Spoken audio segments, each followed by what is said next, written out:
What did you know for 20 years with Methylene Blue that you feel like society is just getting truth on now? Well, I've worked Methylene Blue with well over 100 patients with an IV protocol using intravenous red light and intravenous Methylene Blue. And it wasn't uncommon to see people in the middle of that IV start to sit up straight, like, what's in this stuff, Dr. John? Like, I'm feeling better. Is that normal? Could I be feeling better already?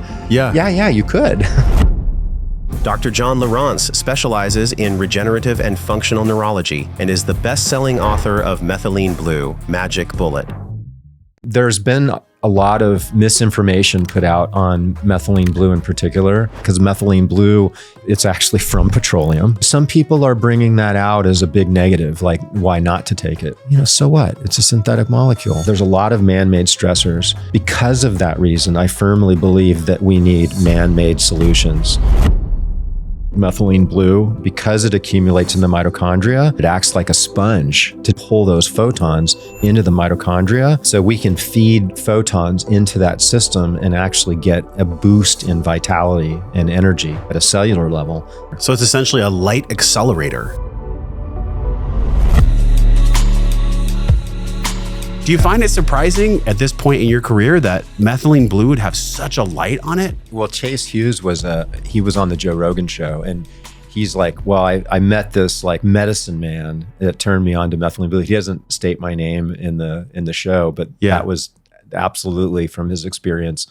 He came into the clinic. He had a brain injury. He did a whole, it's not a secret. He did like a whole YouTube segment. He's got a huge YouTube following. And he talked about his treatment with his brain injury and the use of Methylene Blue and also some of the stem cell things that we did in the clinic. So how did this even get discovered? You said 20 years ago you found it. What was the origin? Did somebody create it in a lab and they tested it on a mouse, or how did it get, like how did this healing power come through? Paul Ehrlich was, his assignment was to discover a cure for malaria. And so he sat down with his microscope. And so he has all these different bottles of remedies that he wants to introduce into. So it's a parasite that carries malaria, right? So in essence, we're looking for an anti-parasitic that kills that parasite. He has that on the slide, and he adds the Methylene Blue so that he can see everything, right? Because Methylene Blue is a staining, so it would stain tissues. So they were using it in medicine and in different types of dissections, because it really delineates a lot of different types of tissues because it accumulates in the mitochondria. Tissues that have different mitochondrial content will show up either really blue or not very blue. Like nerves, brain tissue, very, very dark blue because they have a lot of mitochondria. The more mitochondria a cell has, the more metabolically demanding it is. It needs more energy to perform whatever tasks it's supposed to perform. So between the brain and the heart, they're the most metabolically demanding, tissues. So Paul's sitting there and he adds the Methylene Blue and he's observing this and he sees the parasite die. And he literally, before he starts, he's already got his cure. And so that's where they discovered that Methylene Blue was a cure for malaria. And then he started to discover, because it had such a big affinity to the brain, he noticed that it had a brain enhancing ability. And so he started to work with that for cognitive applications. And it's just, since then, it's gotten researched everything from cancer, bladder, chronic bladder infections, because it accumulates, you'll pee blue. So it accumulates in the bladder. And so it can kill chronic bacteria that's in the bladder. They found that it actually increases your ability to clear the plaques, like the beta amyloid plaques associated with Alzheimer's, tau protein, right? So the general category for these like junky proteins in the brain is tau. And you have neurofibrillary tangles and you have beta amyloid. In Parkinson's, you have alpha-synuclein. And so these are proteins that you don't really want accumulating, but they're your immune system. They're part of your normal immune system, that these proteins normally encapsulate foreign particulate, whether it's a toxin or a bacteria or a virus or such, and it surrounds it so that the brain doesn't continue to react to this foreign invader. It walls it off in essence, right? So it's part of a normal process in the brain. And so recently I was watching RFK in a hearing, and he said that the beta amyloid fraud, I think is the word he said. And so this idea that big pharma was targeting medicines that would clear the beta amyloid plaque from Alzheimer's disease completely failed, because they're trying to clear something that's a normal process, and they're not looking at the root cause, right? They're looking at it in an effect. In other words, they're looking at the smoke and they're ignoring the fire, right? So instead of addressing the toxin or the infection, which is the cause of those proteins to be produced, you're looking at trying to figure out some downstream fix to the problem, painting over rust, if you will. Because like at some point, 10 years down the road, we're going to be looking back at this like historically, right? Like looking at healthcare and certain events that have triggered different trajectories, potential trajectories. And one of the happenings that was in the early 1900s was the Flexner Report. Have you ever heard of the Flexner Report? No. So Albert Flexner was an educator, and Rockefeller and Carnegie basically formed a foundation, and they were looking around at healthcare and they're saying, hey, this is so fragmented. There's no science. And literally they had a lot of points, being that, people could get medical degrees without really, that you could be a doctor and just open a clinic in some shatty little building. Snake oil salesman. Yeah, a lot of snake oil stuff. And homeopathy was very popular back then, and herbology and electric therapies. And there was a lot of different things happening back then. And there wasn't a lot of science. And this is, very, very clear that something needed to happen. And so they created a foundation, and they hired Flexner to basically go and create a report based on the status of, the medical system. And he went to all the different schools, and there was 155 medical schools at the time. And he came back with this report, and he was biased against natural medicine. And it showed up in this report. Even though Rockefeller used homeopathy as his primary means of his own personal health care, the bias with Flexner was very, very against natural medicine. And so this report basically was very negative on most of the schools. And his conclusion was that there needed to be some sort of a consistency with medicine, where there was some sort of a scientific backing, where we were able to measure certain outcomes, blah, blah, blah.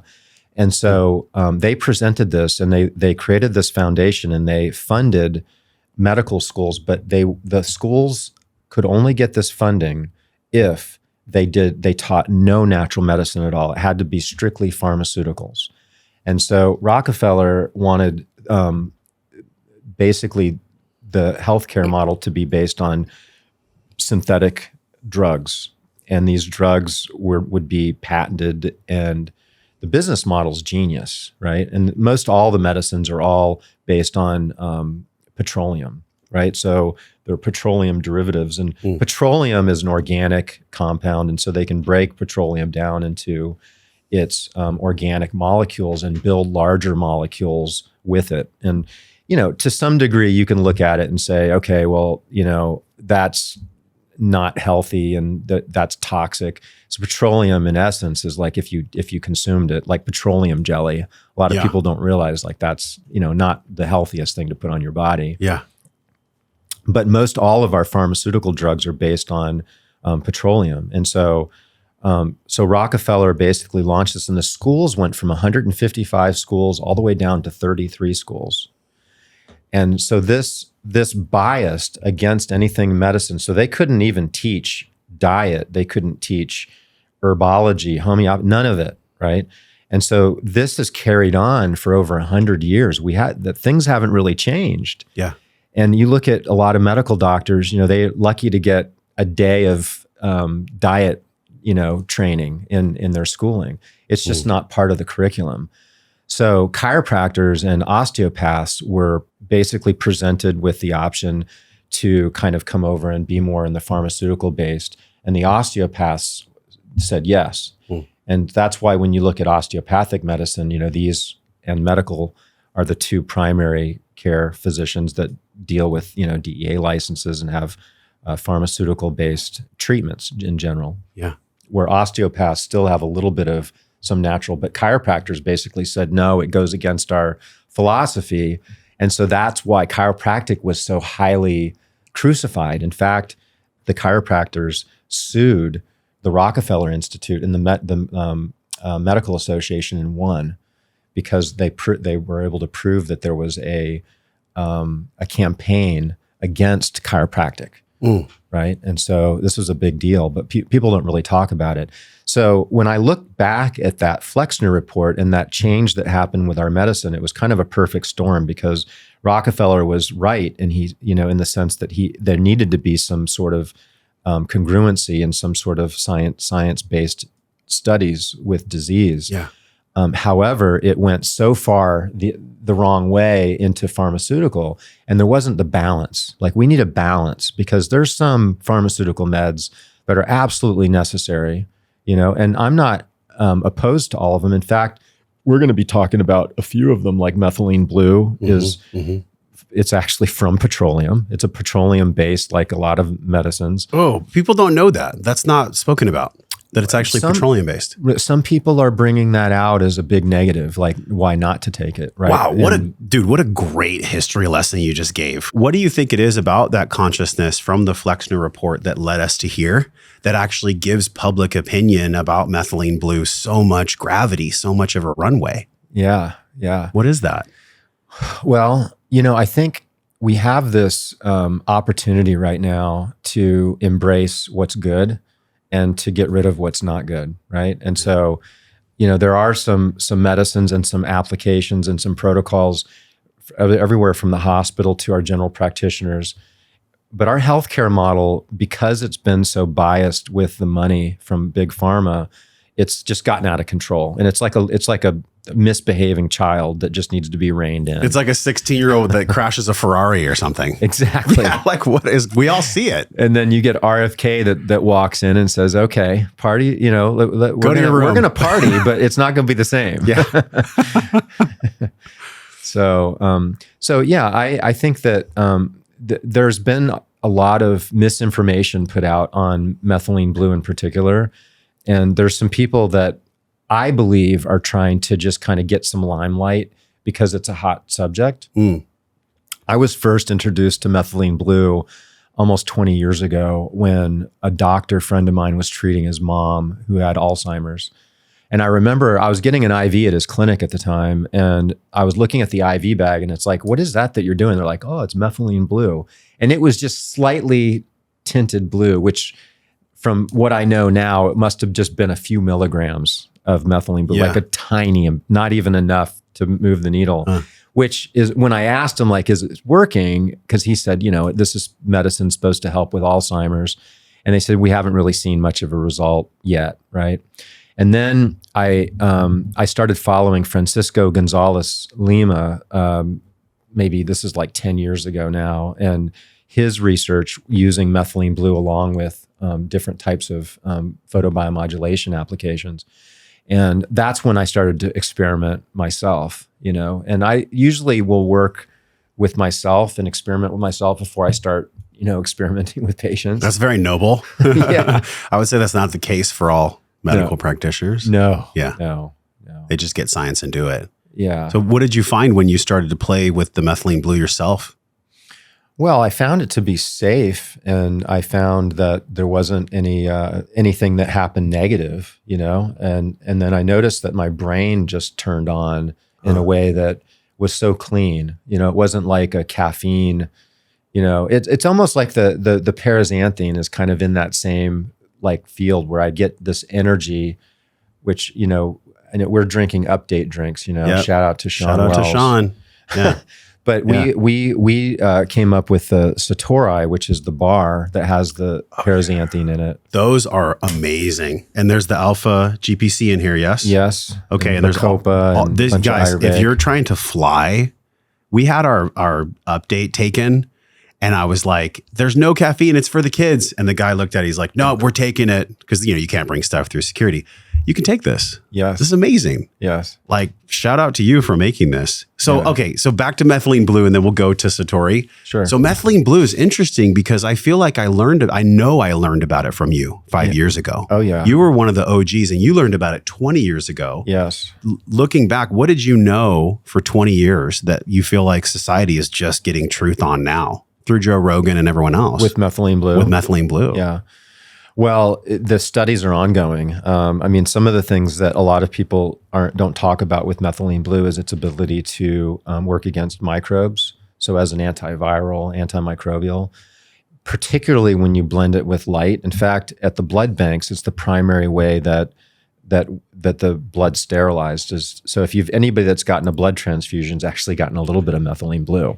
Whoa. So they'll put a little methylene blue in with the blood, and then they'll irradiate it with red and near infrared light. And so that combination is very powerful. I've worked with well over 100 patients with very significant COVID with an IV protocol using intravenous red light and intravenous methylene blue. And it wasn't uncommon to see people in the middle of that IV kind of like start to sit up straight, like, what's in this stuff, Dr. John? Like, I'm feeling better. Is that normal? Could I be feeling better already? Yeah, you could. Is there something to the color blue about methylene blue that makes it powerful because of its color? Great question. So blue is blue because it's reflecting blue and it's absorbing red because they're opposites in their color. And so we absorb mostly red and near infrared light. And we use those photons to make energy. We have the ability to use photons to make energy. We have the ability to use electrons to make energy. We can, in fact, use either or both. And so the reason that we can use photons is we have this enzyme called cytochrome C. And this protein complex that sits in the mitochondria is, it's a 4-part protein, and they're named based on protein 1, 2, 3, and 4. And the 4th protein complex is called cytochrome, cyto meaning cell and chrome meaning light. And so we can feed photons into that system and actually get a boost in vitality and energy at a cellular level. And so that's why a lot of like near infrared and red saunas, people have like red light beds, different devices, they're all red. Mainly because that's the primary color that can absorb the best into your body, right? The sun has a lot of that as well. So we absorb that and we use it, for our body to be healthier. So methylene blue absorbs the red. It acts like a sponge to just kind of like pull those photons into the mitochondria. So it has an affinity. So it gets into the mitochondria and then it acts like a chaperone to pull those photons into that structure. So it's essentially a light accelerator is what I heard from you. Yes. Is that obviously that's a civilian term. Yeah, civilian. Yeah. But is it a light accelerator in many ways, the methylene blue to the red in the body? Yeah, amplifier, accelerator. It's there. It doesn't need to be taken together. Like, I don't want people to think like, oh man, I'm not going to get out in the sun today. I'll skip my methylene blue. You can take methylene blue with or without light. Yeah. However, when you take it with light, you are going to get a more powerful antimicrobial effect. So if you are dealing with something where you're sick and you want to use methylene blue for that, I would recommend, like a sauna, or if you have like some red light devices, I would put it over your wrists or your carotids, because then once the methylene blue's in your blood, then you kind of want to charge that blood and those immune cells in the blood with the light. Where can we go from here when it comes to nourishing? Let's spin the conversation to this place. This feels the most true for me. So we've already talked about some of the tools for the physical. How does maybe another tool like potentially the NAD or the Sandman, or what's another one that I use? I really love the squares. I do take the methylene blue squares. What's another tool that we can access the physical side of ourselves so that it can help to grow our capacity for the other sides of ourselves, the mental and the emotional? Is there a great tool that you've come across to start the physical, but it's really more about feeding the mental and the spiritual and emotional? Oh, I got a great one here. So And it kind of feeds into some of the questions you've had quite nicely. So one of the points that you had asked about the blue, right? What's the significance of blue? Yeah. So I want to bring that into the mix. I also want to bring in fear. I want to bring in breath work, and I want to bring in your question about, the emotional fitness. Yes. Right. And what things we can do. Yeah. Right. So there's an area in your brainstem called the locus coeruleus. And the locus coeruleus in Latin means blue spot. And this blue spot is the master control stress nucleus. It's the stress nucleus. And it's hardwired to the amygdala, right? In the limbic system. And so the limbic system is basically going to make sense of what is dangerous versus not dangerous, right? But then that limbic system has to trigger something to say, okay, if it's a stressful situation, then we need to elevate stress molecules to act on like a predator jumping out of the jungle to attack us, right? And what we need to do in order to accomplish that is norepinephrine. And that's like cortisol, norepinephrine. So in the central nervous system in the brain, it's norepinephrine. In the body, it's cortisol, right? The cortisol is made by the adrenal glands, which sits on top of the kidneys. Norepinephrine is produced in the brain, but the specific area in the brain that regulates norepinephrine is the locus coeruleus. And so that's why I say it's the master control stress system, because when we have stress, that's going to show up with norepinephrine, because that's when we're like, oh, holy shit, that's that holy shit feeling. It's really getting really technical and sciencey here. It feels like holy shit. It brings us back to caveman days where there was a real threat. Yeah. But I would say 99.99999% of the time, it's just old wiring. Yeah. It's all wiring. We don't need to be in stress response to somebody cutting us off in traffic. Just be like, go in peace, brother. Yeah. We don't need that. Yes. But it feels in our neural tree. Yes. I hate the word nervous system. I'm not saying that nervous anymore. The neural tree. Yeah. It feels in our neural system, neurons, that there's this electricity that's creating a fear response in my life. And I don't enjoy it. So that's my work. It's all of our work to know that like we're safe. And the electrical system you have is really ancient. And it relates to this locus coeruleum in ways that I'm sure the methylene blue helps to downregulate. Does it bring us back to homeostasis or make us more sympathetic? Methylene blue does work on the blue spot quite powerfully. In fact, they did studies with methylene blue and found that it strengthened that area of the brain so much so that when people went through phobia studies, like so people with phobias, with PTSD, say like you're afraid of like a spider, right? So what they would do with phobia cases is they would do exposure therapy. So they'd take a spider and they throw it on the table and say, here, and you're like, ah.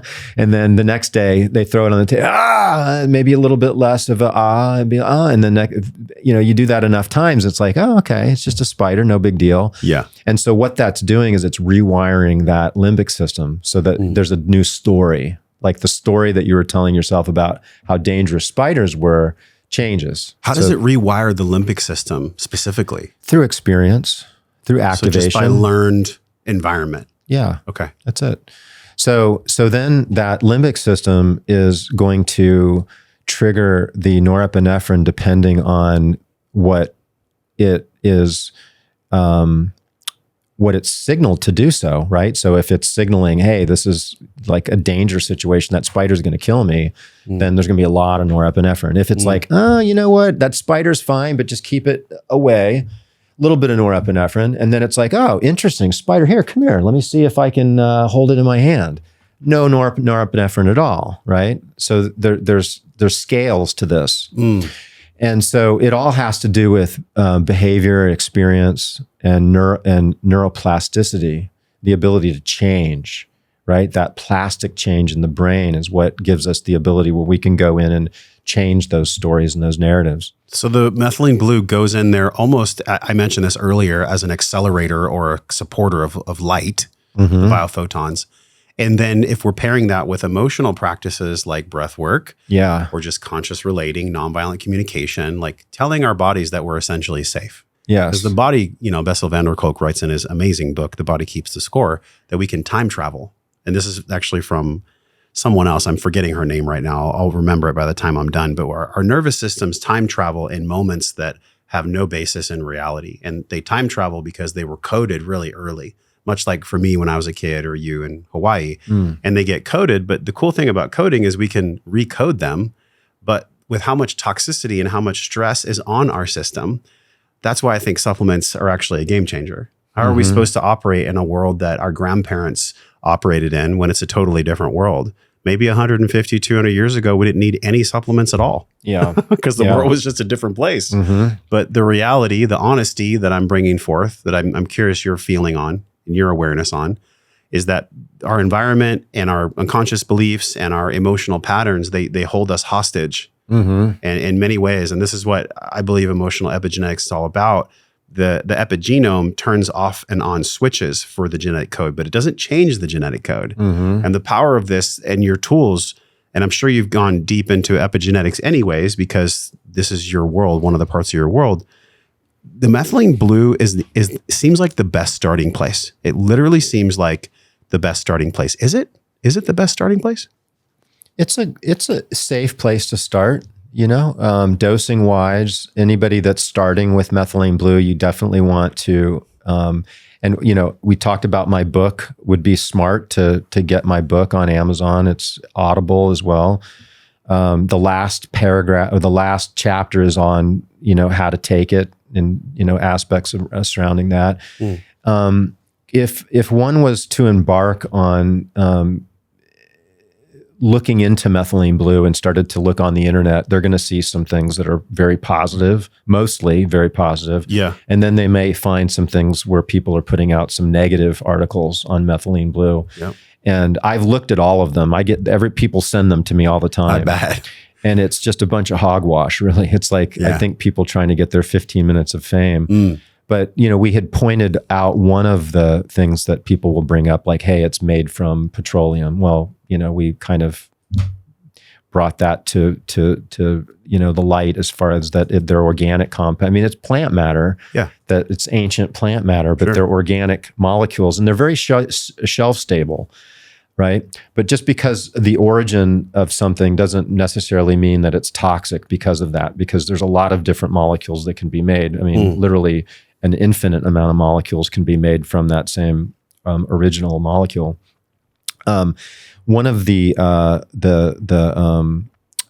other aspects to it is that it works on serotonin, right? And so that it does elevate mood, which is a good point, right? And one of the arguments people will say, well, that's why everybody feels better on it. It's just because it's working on serotonin, but it's not doing anything else for you. And I think one individual pointed out an article that was on rodents, and the conclusion was against methylene blue maybe working as powerfully on the mitochondria, but there's thousands of other articles that prove its effect. And with methylene blue, they've never found a molecule that works on all four of those. We talked about those four complexes in the mitochondria. It literally increases the functionality of all four complexes.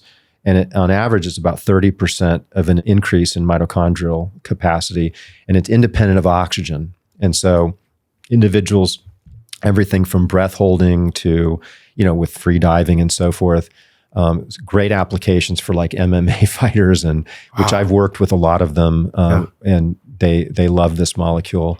In individuals that might be looking for an added benefit to like an executive, to have improved brain function, right? To just be able to execute their job.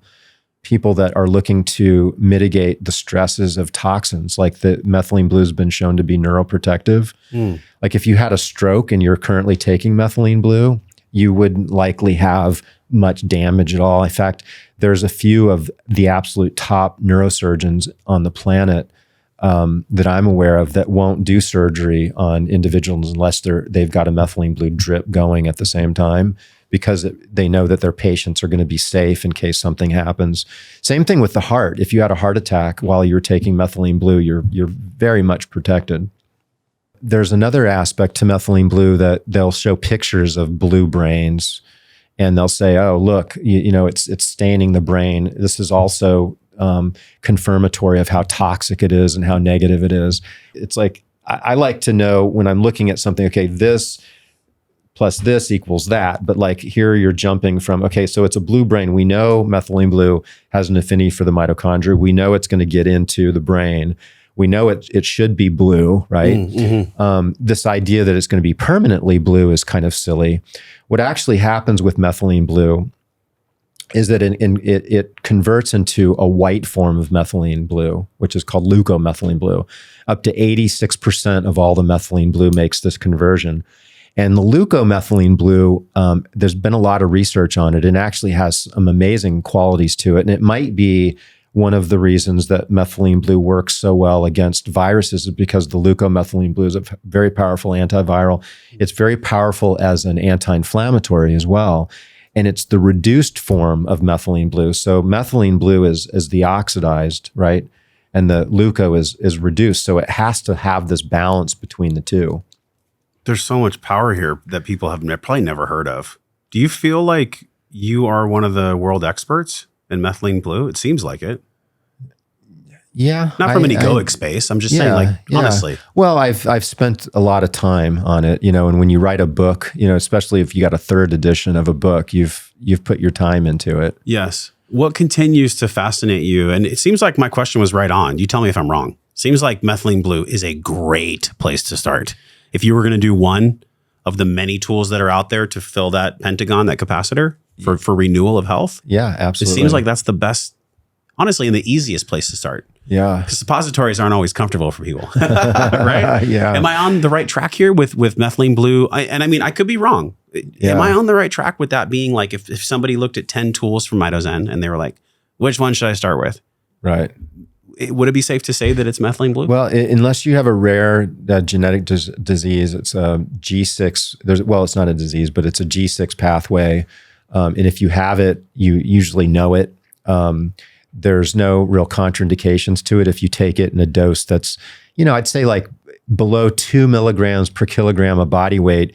Really I'd be pressed to find anything in the research that shows that there's any potential negative, even if an individual was taking SSRIs. But I'm not giving this as medical advice by any means. You should. Well, we already had a disclaimer, John, when it started. None of this is medical advice. Yes. We know that realm doesn't like this realm. Right. Yeah. More power to you. It makes for an interesting game. But you had asked, like, why am I fascinated with methylene blue? So, so I came up with this concept of red blue O2, right? And this idea that combining red, meaning like all things photobiomodulation, lasers, red light, saunas, infrared, near infrared, like the sun. Yeah. All of these things are really, really critical, I think, for biohacking and for health and well-being.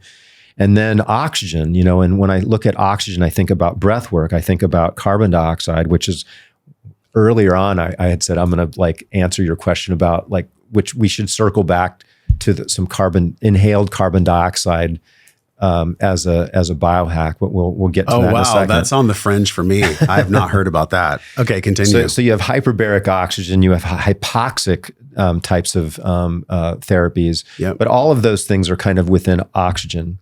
And then the methylene blue, which is photosensitive, right? So by taking methylene blue, you have this ability to enhance the other aspects and combining those three together.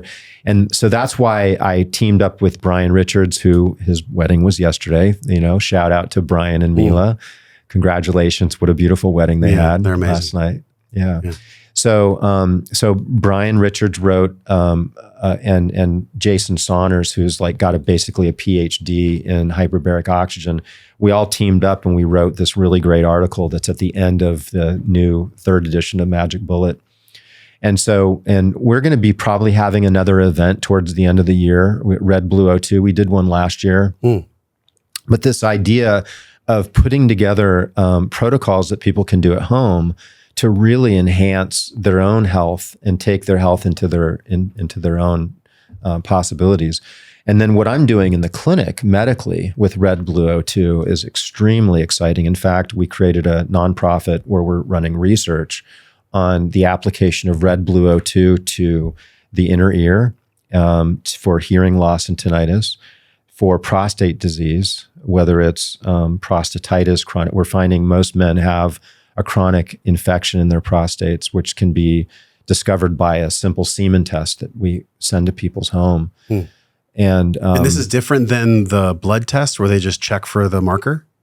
Much different. You mean PSA? Yeah, the PSA. So PSA, the prostate-specific antigen is, it's in essence a cancer marker, right? And that cancer marker is acceptable below, I think it's 3, right? And so when you get above 3, then they say, oh, it's starting to get up there, and it's normal for men as they get older to have that go higher and for the prostate gland to swell.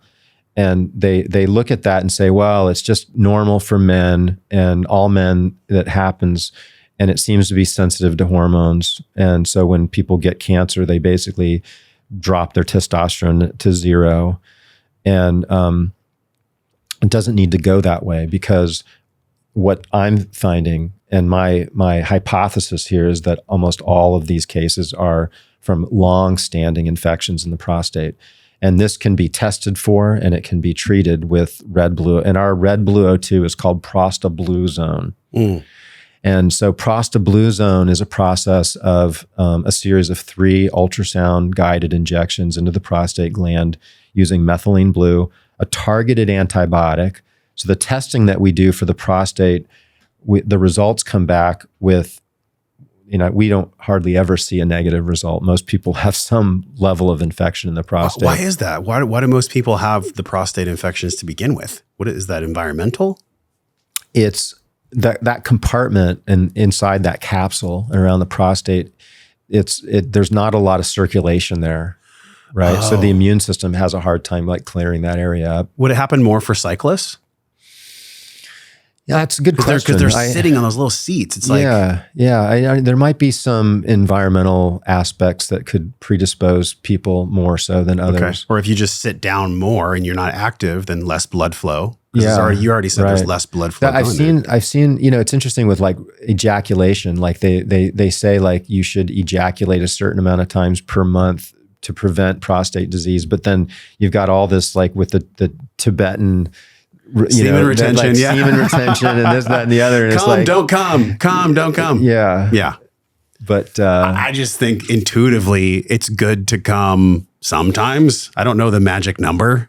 Dave Asprey has his whole formula. Well, you take your age and you divide it by this, and then that's how many times you should, ejaculate each month. Yeah. But I'm so into this because I'm 45, and for the people out there who have loved ones that are in their 40s or 50s, I just didn't know. I didn't know that I didn't know. I had unconscious incompetence about the marker in blood being different than the marker you find.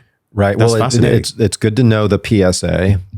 This doesn't take and substitute that. Okay. But you'd be hard pressed to find a doctor that really even knows about this test. So it's next generation sequencing, and it's so sensitive. They literally cross-reference 60,000 microbes. And then once they isolate the microbe, they will let us know which antibiotic they're sensitive to. And that helps us because then we add that antibiotic into the injection. And then we use methylene blue and ozone. That's the O part of the oxygen part of the Prostabluezone. And then we irradiate that with near infrared and red light. And that's been working really well. We've been working with a stem cell line called X cell, and these X cells have a very, very large population of a type of stem cell called a Muse stem cell, which is MUSE, and that stands for multi-generational stress endurance stem cell. And stress endurance, and this is really fascinating. The way that the reason I'm bringing this cell up is because they're anti-cancer. And we've had some application with some cases with prostate, and I'll tell you about one particular case that we did. But the Muse stem cells were discovered by this Japanese stem cell researcher, and she took stem cells in a petri dish and put it on the side, and it didn't have any nutrients. And she would have expected the stem cells to all be dead, but she picked it up like a few days later and she noticed there was still some stem cells alive in that petri dish. So she isolated them, and that's when these Muse cells were first discovered, because they're so hardy. And so they're very small. They're almost like kind of in the same size, close to the same size of like exosomes, right? And the Muse cells are found in adipose tissue, right? So these are collected from healthy volunteers, usually in their early 20s. And so then these Muse cells, and I've heard other people talking about Muse exosomes. I think that's starting to get out there, where people are now starting, clinician-wise, maybe even biohackers, are starting to hear the word Muse more and more out there. But we're actually using the actual Muse stem cells, and there's great studies on Muse and how they work with cancer. And cancer is a real concern with stem cell therapy, especially with perinatal tissue, like Wharton's jelly and placental-derived stem cells. And the negative with these placental-derived stem cells is that they don't last very long. They're lucky to live an hour, maybe 2. Once they're injected in the body. And so they've got a very short life, where these other endurance stem cells last for months. And that's why, like, if we're treating a hip, it used to be that, I don't know if we can fix that hip, to like, oh yeah, absolutely. Like, we can grow the cartilage back in that hip. Because if you can get a stem cell that you put into a hip joint, and that stem cell is going to continue to produce cartilage for months versus an hour, you can imagine that you're going to have a thick amount of cartilage. And we see that with before and after MRIs with a lot of our cases. But kind of back to prostate, we use these cells intravenous as well. We have a brain protocol that we're having some really good success with. But we had a case that had a tumor in their prostate. And they were a case where we did the prostaglandin, and so initially, and anybody dealing, obviously Biden, right? He just came out and he's got prostate cancer, so it's something a lot of people are really talking about. It's the second leading cause of cancer in men over 40, so it's a big deal.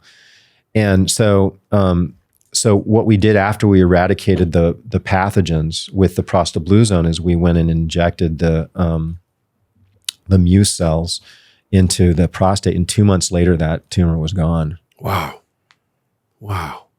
And this is stuff that is just coming online for practitioners like yourself now? Yeah. Or has this been bubbling for more? You'll probably won't see this type of thing in like standard medicine for 10 years or more. And it's called Muse cells. M-U-S-E. M-U-S-E stem cells. And they're much different than the others. They're more robust. They last for months. They don't pass like endurance. Think endurance. Yeah. Wow. And so think endurance, think anti-cancer, think myelin, that they're very, very powerful at growing, not myelin. That's why they're great for neurological and brain applications.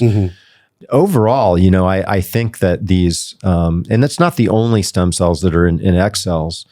And if you go to xcell.us, I have a whole article that I wrote on these cells. And it also provides an opportunity if you wanted to set up a consultation and get more information about these cells. If you're a clinician or practitioner and you're wanting to bring this into your own clinic, we can help you with that. Or if you're a patient, we obviously can help you with that. There's so much here. I mean, wow. The physical part of the pentagon that's on the screen right now is so profound, because it takes experts like you that have a subsection of physical health. But yet, the more we fill up the physical part with nourishment, then the others can start to operate more. This is just a simple lens. I know it's like second simplicity for you, but it's really important for me, because I feel like my role here on earth, man, is to just be this arbiter of truth, that I learn things, I take the complex things and I make them simple for people to understand. Yes. That's a big part of why I'm here. Yes. And so that's why I created the Pentagon, because if somebody gets lost in what you're saying, there's a reason why you're a specialist at what you do in the first place, right? Because this is your life's work. This is your lane. To know everything that there possibly could be about these healing tools and methylene blue and NAD and everything. Yet it can be so overwhelming for people. That's why I like to ask you the simple questions like, hey, where do people start? Because whether it's their sleep, which let's definitely talk about melatonin next. I feel like their stress. You talked about the locus ceruleum with the blue, whether it's their allostatic load from EMF and all the shit coming into their system, which we talk about bioenergy and bioenergetic healing and breath work and all these different things that can off-gas the crap that we take on. What is step number 2? Which is where it's not an intellectual question for me. It's really like a truth heart-based question. If we start with the methylene blue and we start to get all the crud out and we start to have more synergy of these systems, these homeostatic control systems, then we can actually get to a place where we can earn the revenue or the money to buy the other tools. This is why the Pentagon, every side works together.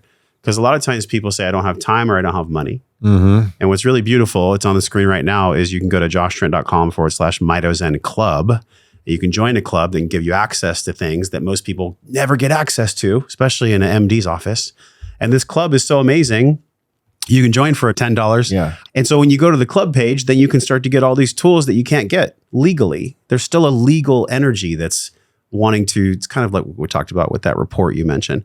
This energy wants to keep it all for itself and control and be the arbiter of all the information. The club is really important. I really would love for you to share about the club, because that's where you can get these products that you normally cannot get. You just go into that a little bit. And honestly, why you even had to form the club. Let's be real about that.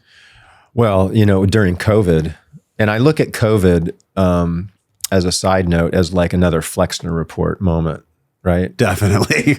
Definitely. Although this one felt way more severe. The other one was covert. This one was just wide out in the open. Yeah. It was like a public announced Flexner report. Yeah. COVID theater, I call it. Yeah. So I was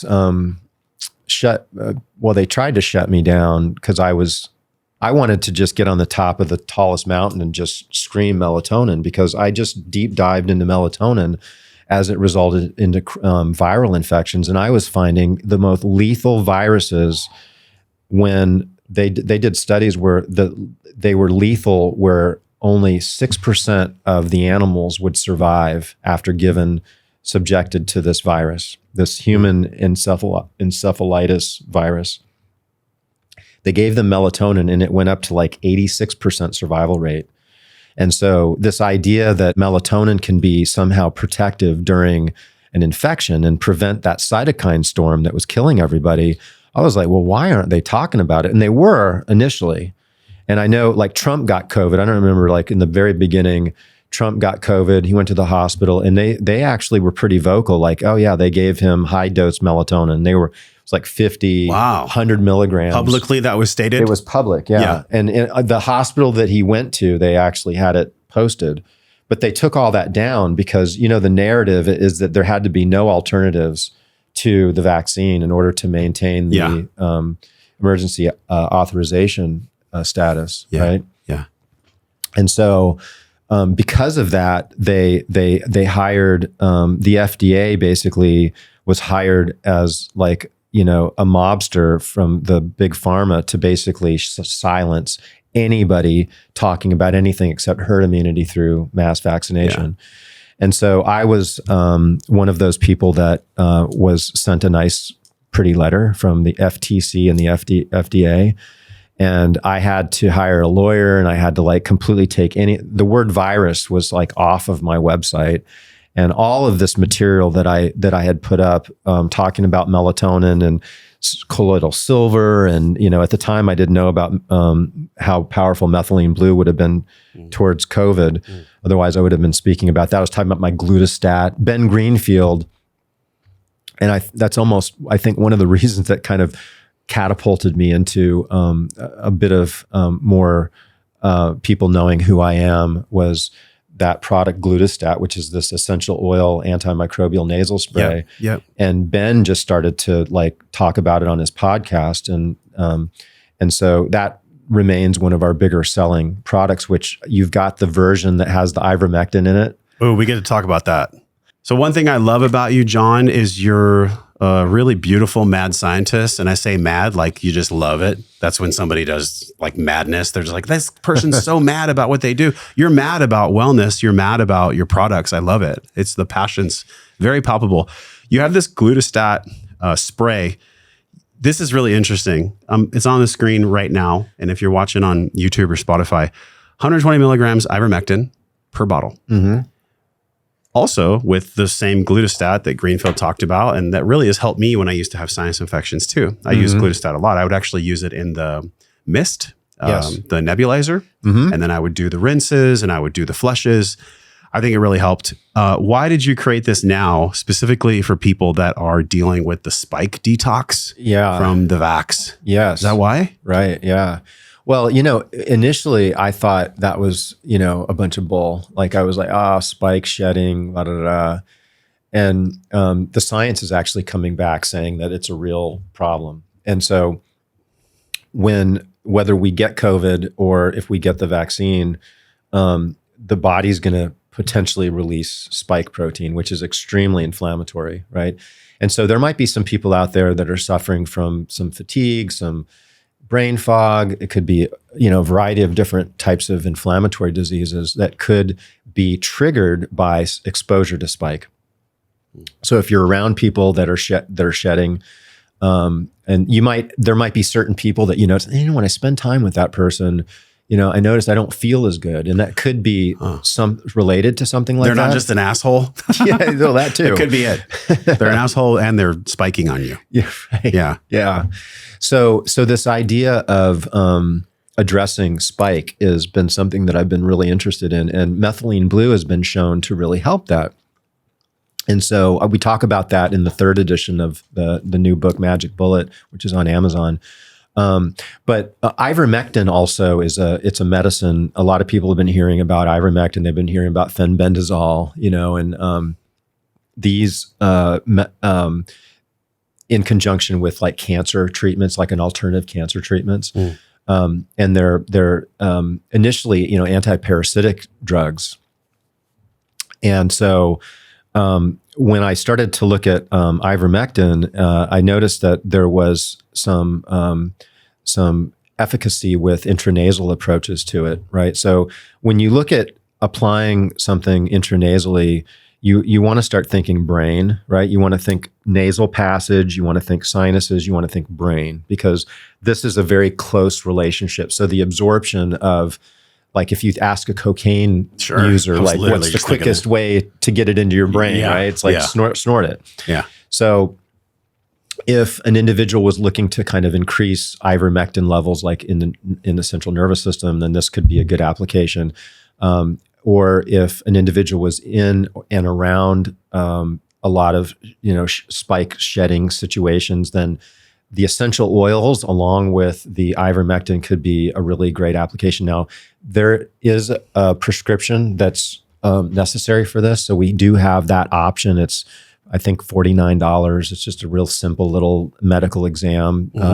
Well, it's distant, so you don't even need to like talk to anybody. It's just you sign up for it. There's certain information that you provide, and then right, so it's legal. The clinic, and so then we also released as far as I know, the only product that has methylene blue, ivermectin, and EDTA and quercetin. It has like all of these in one supplement. And so we call that fenmectin. And then mitomectin comes with and without methylene blue, and that has ivermectin only. So these are similar to the Lumitol blue bars or the Satori or the Sandman bars, where they're squares that are meant to take orally, where you basically swallow it.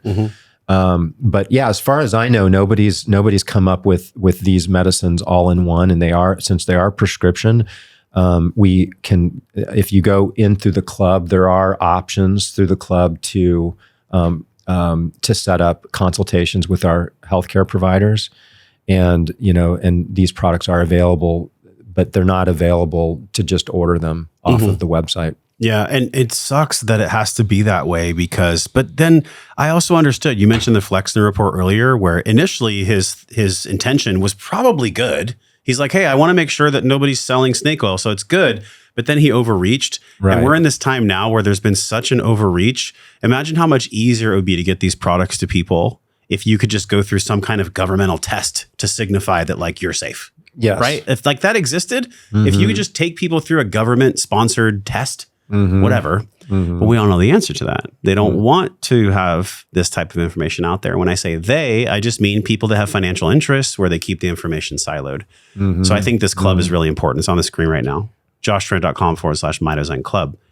Y'all join that if you're looking for these things. You can't just go buy them, which sucks, right? But we have an option. You can go purchase the products. And, the benefit with the club too is you have all the breathwork event, sessions that I've done. I don't know that I've done one with you, but I think we ought to carve out some time. We did some breath work in Sarasota when I visited. With the Mitozen? I don't know. We've done so much together. So the breathwork kit with Mitozen is like this. We did the root zen together, right? Yes. You're activating the root. You do that before you start the breath work. Then there's the breath honey, right? Opens up the whole upper respiratory. You've tried that before, yes, right? I love the breath honey. It's amazing. Go ahead and hit that. Yep. I just did a little bit myself. Yeah, it really opens everything up. Yeah, so the breath honey, it works on opening up nasal passages and... Yep. And then the blue eyes. So there's a couple options with the eye drops. There's blue eyes and then there's Irie. So the blue eye, they both have methylene blue in it. The difference is blue eyes is more...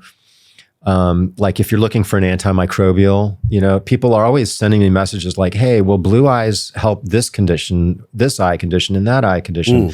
My answer is always the same. It's like, it's going to enhance the energy, the cellular energy of the eyes, and then the eyes can heal or they cannot heal. It's like, I can't determine whether that's the case. If it's an infection, I feel pretty confident, most of the cases that I've seen with infections, usually in a day or two, they're gone. This can't be a guarantee, but since there's gold, silver, and then methylene blue, all of those substances are very antimicrobial.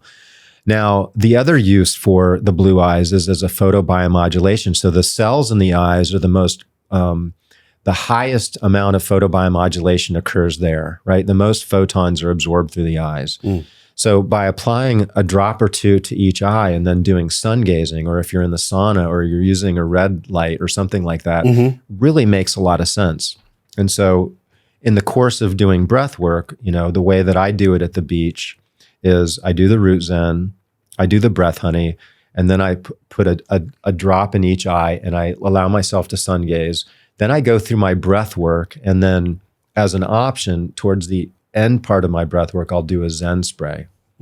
Wow, that's the master combo right there. Yeah. And you're getting everything. Like you're hitting your circadian rhythm properly, your suprachiasmatic nucleus. The clock is like, okay, it's this time. You're telling your physiology that like it's time to go for the day, but you're not doing it with a cup of coffee. Right. Which is I don't know the data. It's like 70, 60% of people start their day with sugar and caffeine. Yeah. Like Dunkin' Donuts. They'll go to Dunkin' Donuts, get like a big bunch of donuts, and then slam a 48-ounce coffee. And I'm just like, this is not sustainable. Do Satori and methylene blue, please, right?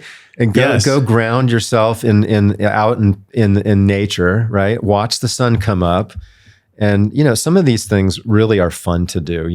I don't know about you, but when I'm out and about, I just get such a kick out of sharing these products with people. Oh, me too. That's all people. And actually friends text me all the time. Like, hey, I have this thing. What should I do for protein? What should I do for methylene blue? What should I do for this? And I just give them my relationships that I love. Cause I'm like, and I wonder how you feel about this.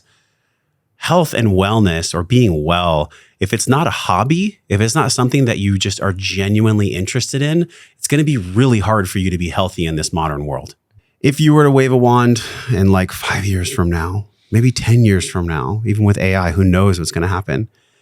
And you could create an infrastructure with Mitozen that scales it to a place where you feel nourished, your staff feels nourished, and you're helping even more. Let's just say double of the people that you're helping globally now. What does your soul say that might look like? What type of changes we might make? I don't know that there would be a lot. I think, last night I was at the wedding and I had a couple come up to me, and for whatever reason, Austin tends to be like a city that there's a lot of people, probably because I've done podcasts with you and Luke Story and Cal Callahan. But I get a lot of people recognize me, even at the airport, and it gives me a little taste of feeling like a celebrity. But but I had this couple come up to me and they said, "Hey, Dr. John, like we've listened to all your podcasts and we've got your books and we take Sandman every night. And, we've been suffering from mold illness and like we're almost through it. And like, if it wasn't for your products, and my response was like, hey, like I was there and like a lot of these products were made because I needed something to help myself. And they're like, yeah, we know, like, and it's really moved the needle for us. But, having that type of interaction with people, like, is super meaningful. Like, it really touched my heart. Yeah. And I know that's just one person, like one couple. I know there's a lot of other people out there like that have, because what I tried to do with MitoZen is put together not just formulas, but delivery methods that would be on par with what you might get from a medical practice, and empowering people, like education, which you'll find in the .club, right? We have videos with the Mitobrary, but education so people can take back their power. Learn about taking care of your doorways, learn about cellular energy and how inflammation is the biggest enemy to that, and how you can mitigate that with very simple applications. How you can use things like melatonin and methylene blue and paraxanthine to enhance your life and to navigate this very difficult to navigate world where there's so many toxins. There's all these man-made bacteria and viruses. And like, one of the kind of circling back, there's a lot of like, some of the, not a lot, but there's a few articles that are negative on methylene blue. And one of the other ones was like, well, it's a synthetic molecule, right? So what? It's a synthetic molecule, right? And it's made through petroleum, right? But this idea that it's man-made is somehow equals it's toxic. Well, they've never seen any level of toxicity above like a 2 or a 4 milligrams per kilogram of body weight.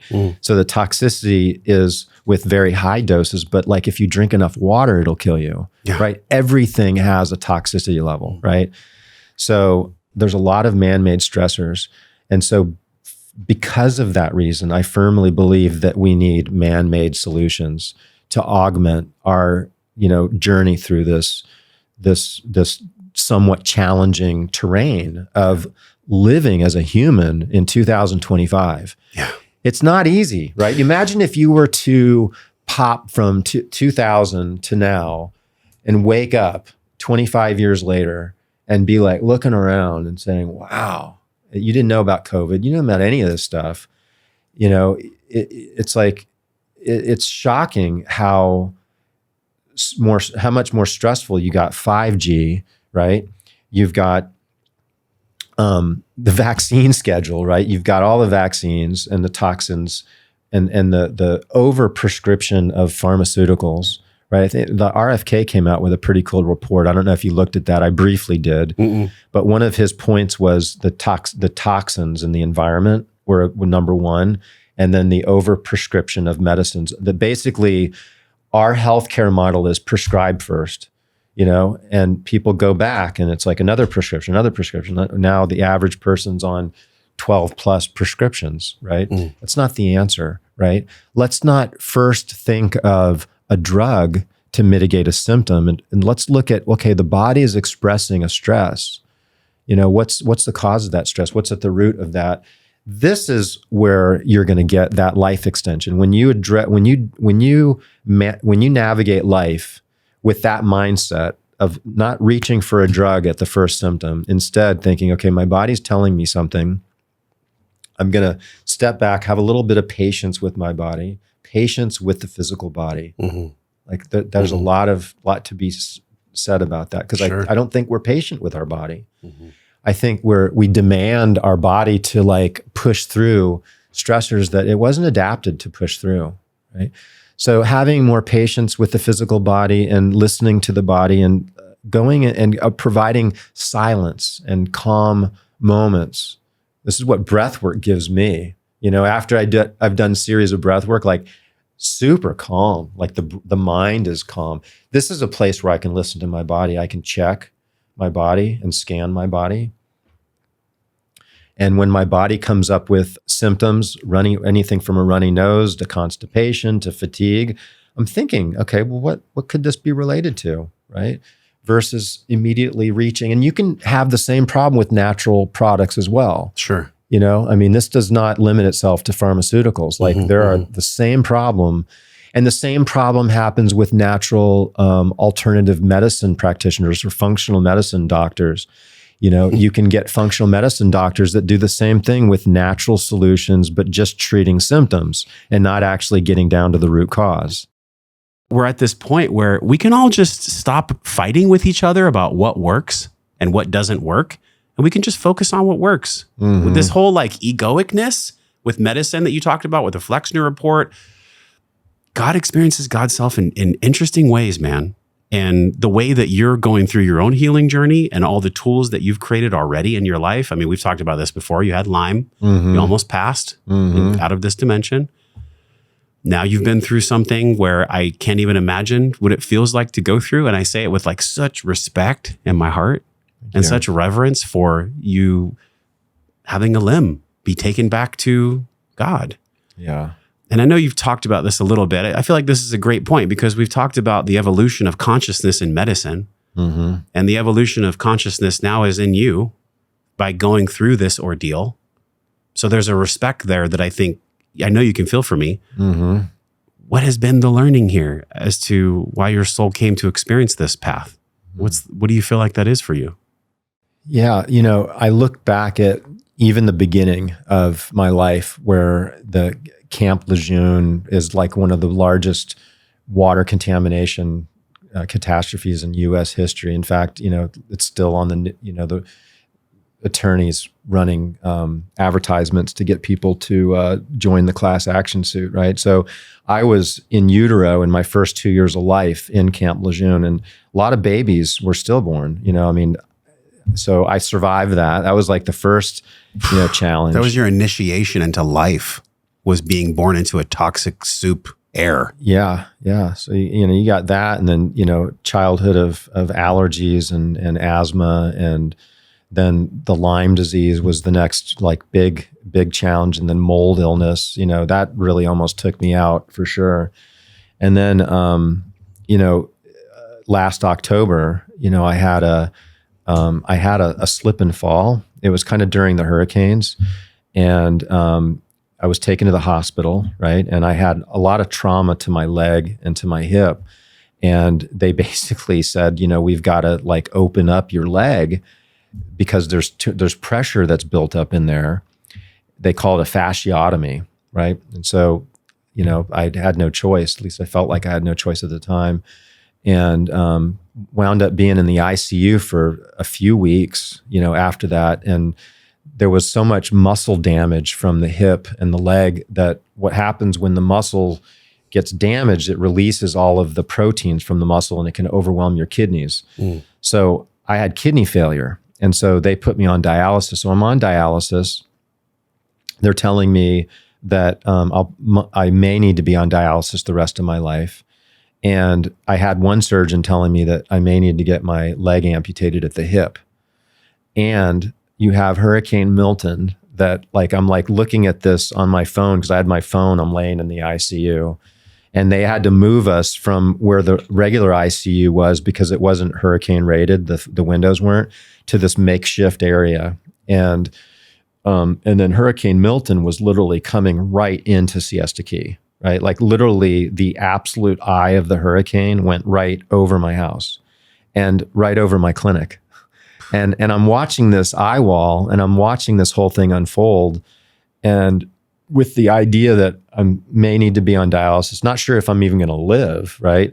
Possibly losing my leg at the hip, and then looking at this hurricane likely going to take out my house and my clinic.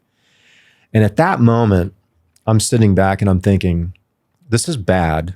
And wow, there's a meaning here. Like, what a blessing. Like, I don't think anybody ever in their whole life could have the opportunity to actually sit back and experience what it would be like to lose everything. Like, whether I lose everything or not, like at this point right now, things are not looking good, right? And so I took it as a spiritual opportunity to really turn the camera towards myself and look at what's really, how are you handling this? Like, what's, in a really simple way, just being really curious without trying to determine what is what, but just being curious as to like what was happening with my emotions, with my mental self. And what I found in that turning inward was a sense of peace. And there was nothing wrong in that moment. Like, even though I was laying in the ICU and I was looking at the hurricane going to take out my house and my clinic and potentially this with my body and that with my body, like in that one moment, there was nothing wrong. And this is something that comes up for me, you know, when there's turmoil, right? It's like, what's wrong in this moment right now? And as bad as things can be, you know, that's always something that's available to each one of us, is to just reflect, because there's only now, right? This is what's going on. This is what's happening is right now, you know, and the problems are what we make in our head. You know, we create this suffering in our mind. So if we can create the suffering, we can create bliss, we can create whatever we want. There's also the human element at play too, where you're a human. And I fully respect your views of spirituality, and what an amazing mindset and awareness and consciousness to have when going through that kind of an ordeal. It's incredible. It's inspiring. But also, I'm sure when the events first started taking place, or when, you know, the physician came in and said, hey, like, we actually do need to let your leg go and you'll have this prosthetic, like, there's also just natural emotion. Sadness. You know, Dr. Hawkins loss. talks about this with his scale of consciousness, right? Like, how did you process through that? And because it's not like we can skip over any of the emotions on the consciousness scale. Any emotion must be felt. Therefore, it holds us hostage if not. Yeah. So how did you move through that? Well, yeah, it's heavy. I mean, when it came down to making that choice, you know, to say, okay, you know, my best path forward is to have my leg amputated versus keeping it. And, you know, this was a process that I had to go through with my doctors and with myself. And, you know, my options were to keep the leg. You know, I had no feeling, I had no motor, I couldn't move it. It was very painful and not very functional, right? I hadn't been able to walk on it for close to 7 months before I made the decision and had the leg amputated. So with today's technology, you know, I was looking at my life and how active I am with sports and surfing and, you know, foil surfing and all these things that I like to do and hiking. I knew I would never be able to get to that point with keeping that leg. And the chronic pain was a big aspect of it as well, you know? So yeah. And then I'm very blessed. I got a sponsorship and ambassadorship with Proteor, which is one of the top prosthetic companies. And so anybody out there that's kind of looking at navigating prosthetics, Proteor is, in my opinion, one of the best. Yeah. And I worked with a company called Hanger, they're like all over the country, and they fit prosthetics. And I got connected with Dan, who was on, did you ever watch that movie Dolphin Tales? No. So this dolphin was fit with a tail. It lost its tail. And so Hanger and Dan was on that team that built this prosthetic for the dolphin. So Dan's my prosthetist, which sounds a lot like prostitute. Prosthetist. Bro, I never thought I'd say this out loud. You are such a Pisces. I interviewed Deborah Silverman a few weeks back, and she blew my mind. She did this whole process with us. And like, you know, your necklace, you were like, hey, what do you like this necklace? I'm like, yeah, it's you. Like it's Florida, it's ocean, it's water. And then you're like, my prosthetic was designed by the same guy that made it for a dolphin. Like anyways, I'm just getting joy from you.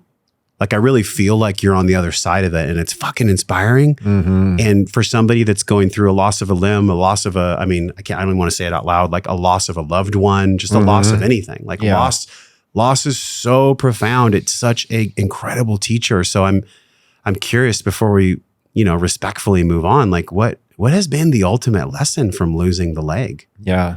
Well, you know, one of the things that you had asked me before, like how I'm because it's sadness is there, right? Yeah. Sadness and loss. Like, you know, anybody that has any type of situation like this There's a lot of reasons that we might have strong emotions surrounding loss. Yeah. I say go there, but don't live there, right? And one of the ways that I've been able to navigate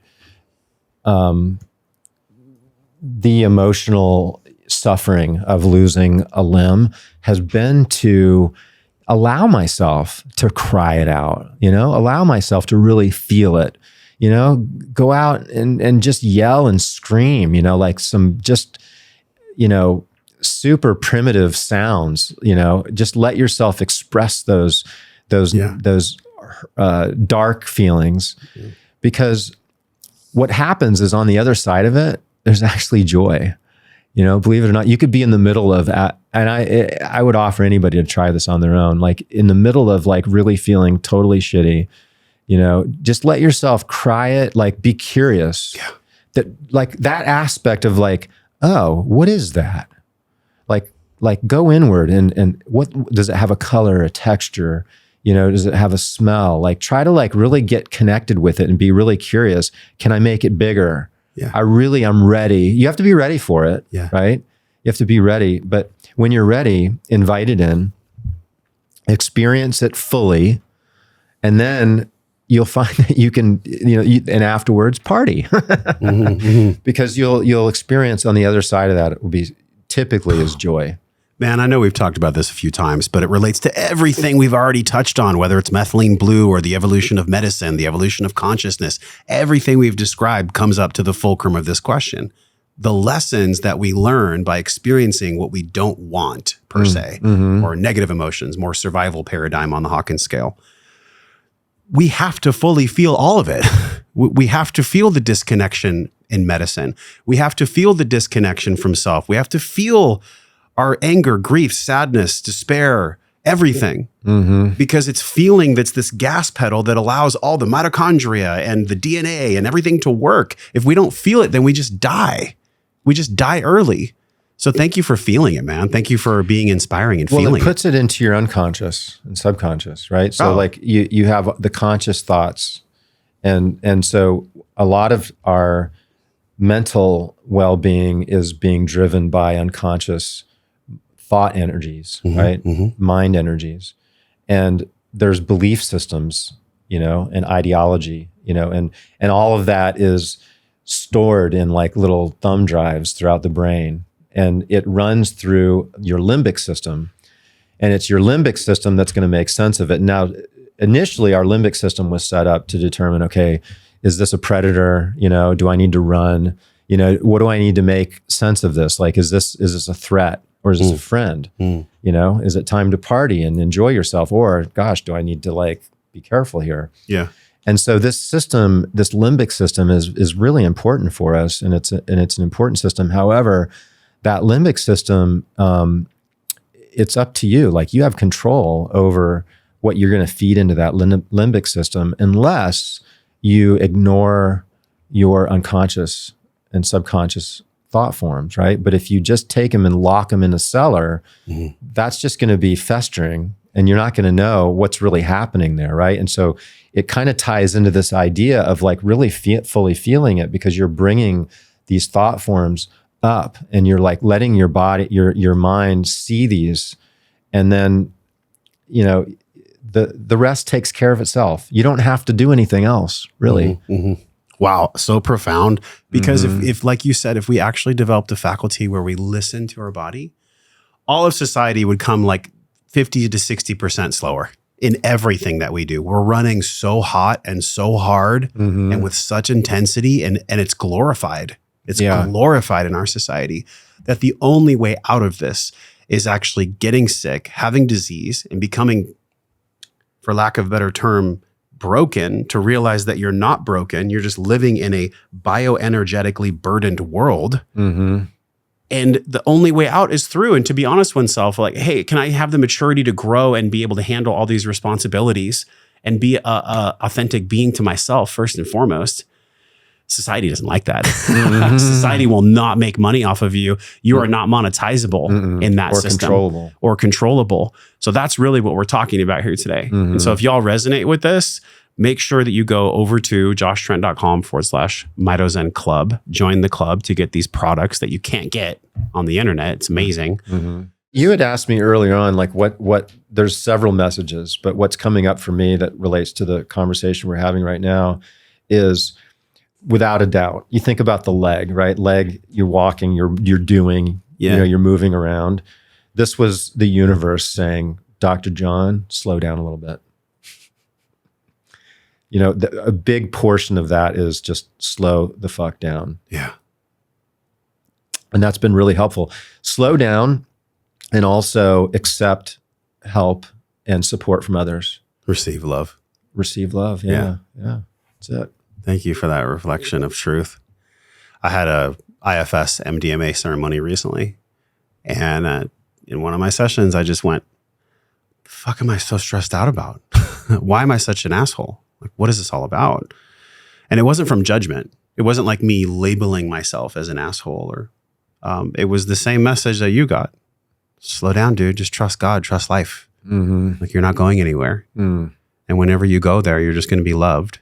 Whenever you go there, wherever there is, just chill. You're a child of God. You're a son of God. Just relax. I got you. You're okay. Take the wheel. You're safe. Like, yeah, it's all right. Yeah. Thank you for Love being that. you, man. Thank you for being you and being here on the pod. I accept Making that. me cry at the end of my podcast. Yeah. Oh, man. This is the truth that people are seeking. It's that we get to slow down. It's actually quite simple. Everybody slow down and be honest with yourselves. And then from that honesty, then we can have the radical wellness and the amazing life that we all know is possible. That's where we're at. Thanks for being here, bro. What a great conversation. You are an absolute expert. Your 10 years of experience shows Thank you. very well with your ability to like bring out, I think, the best in people. And I've had a few interviews where I shared my story, and I feel like this was one of the better. You brought out, I think, a lot more than what I would normally share. Yeah. Not in a sense of, things that I wasn't wanting to share, but just insights that maybe I wasn't even aware of. Thank you for that. You're welcome. We're all vibe holders, space holders. And so as long as you can feel that my question is genuine, then you have the safety to share what's real, because you'll know that it's beheld in reverence. But a lot of times people say, so what happened? It's like, what do you do with a question like that? So yeah, the intentionality is a big one here, man. I really appreciate you coming to my new studio. It's been here a year, but it's the first time you're seeing it. And just thanks for being my friend and helping my family with all your products and my life and my vitality. Just lots of love for you, John. Thanks for being here. My pleasure, Josh. Y'all share this podcast. Share this podcast with somebody who's struggling that does not have to struggle, because they don't. That's the real truth. They don't have to struggle. And anything else is just a lie. Yes, of course, in life, we are going to go through stuff. We have challenges. We may lose things. But it doesn't mean that you get to stop loving yourself or listening to your body or treating yourself and others with kindness and learning how to do so, to have the maturity to do so. So if you know someone that gets to increase their maturity, not because you're better than them, but just because you know that you're working on the same thing, share this podcast with them, and make sure you head over to the show notes page as well. And if you are not living in peace, now is your ultimate reminder. I am wishing you, John is wishing you love, wellness, but most importantly, peace and power. You cannot have power unless it comes from peace. We'll talk with you soon.